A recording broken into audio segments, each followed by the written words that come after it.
So now we're going to make a lid for this pot, and I make lids a little bit differently than most people. What I do is throw a flat slab on the wheel, the proper diameter, and then I drop it over a hump mold to give it some volume.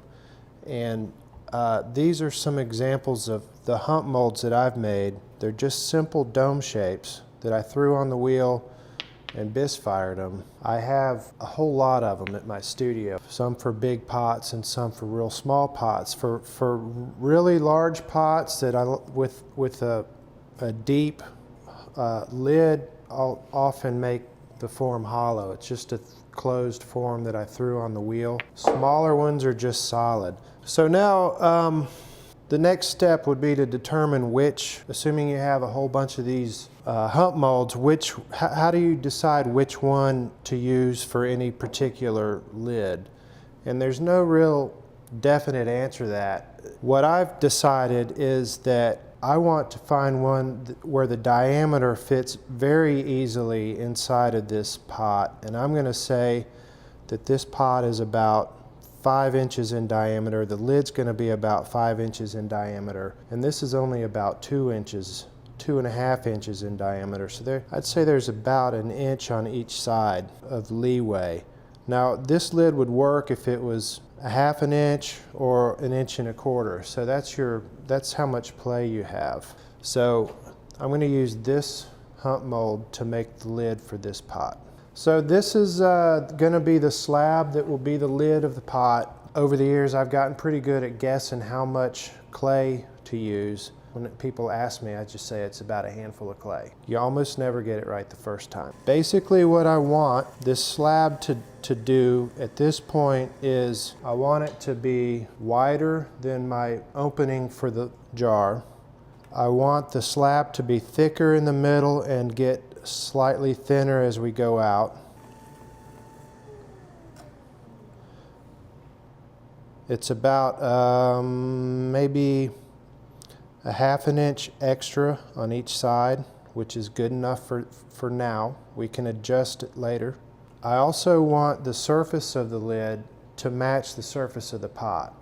Now that's really the reason why I started making lids this way, was because I started making pots that had certain textures that I applied while I was throwing the pot, and then I would make a lid by what I call the upside down bowl technique. I throw a bowl shape to the proper diameter that fits the pot, turn it upside down, trim it, and add a knob, and that's the lid. The problem with that was that upside down bowl had a trimmed surface and the pot had a thrown surface. So the surface of the lid didn't match the surface of the pot. Now this particular jar is just simple and smooth, so I'm going to keep the lid, the skin of the lid, simple and smooth.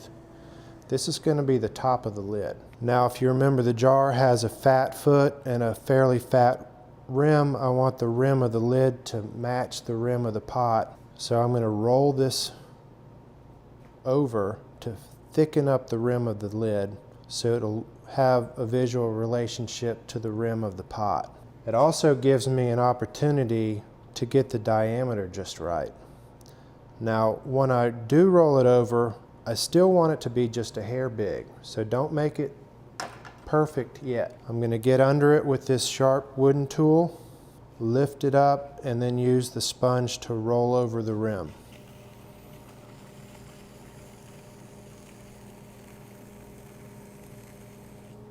Take a measurement. It's just a little bit bigger than the opening of the pot. I'd rather it be a little bit too big than a little bit too small, so I'm going to leave it at that diameter for now. Now I've got this fat rim. I'm going to cut the lid off. We're going to put it on top of the hump mold and drop it, and the lid will form around the hump mold and give us some volume. I cut the lid off immediately after it's thrown. We're going to make it on this bat. I've found that it works best if you put a piece of paper down first, then the hump mold. That way when we make the lid we can move it around and it doesn't stick to the bat. Now I would suggest taking this lid, moving it around in your hand, and you can balance it with one finger and you can find the center of the lid that way. So I'm moving it around in a circle, finding the center, and it's created this little impression down here at the bottom. And that helps me to get it lined up because we want it right in the middle of that hump mold. We don't want it off to the side. We want it to be as close to the middle as we can get it.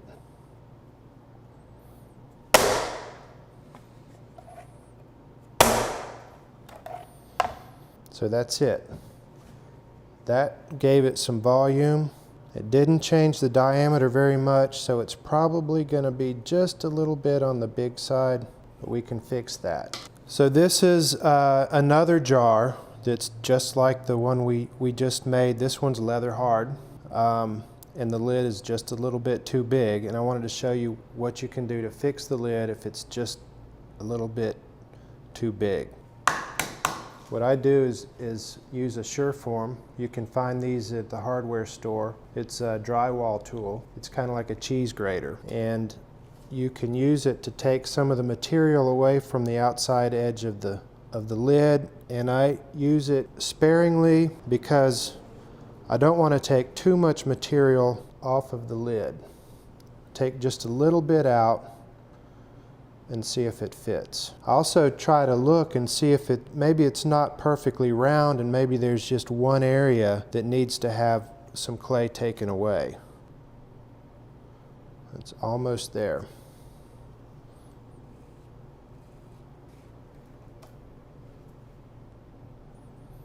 Okay, so that fits.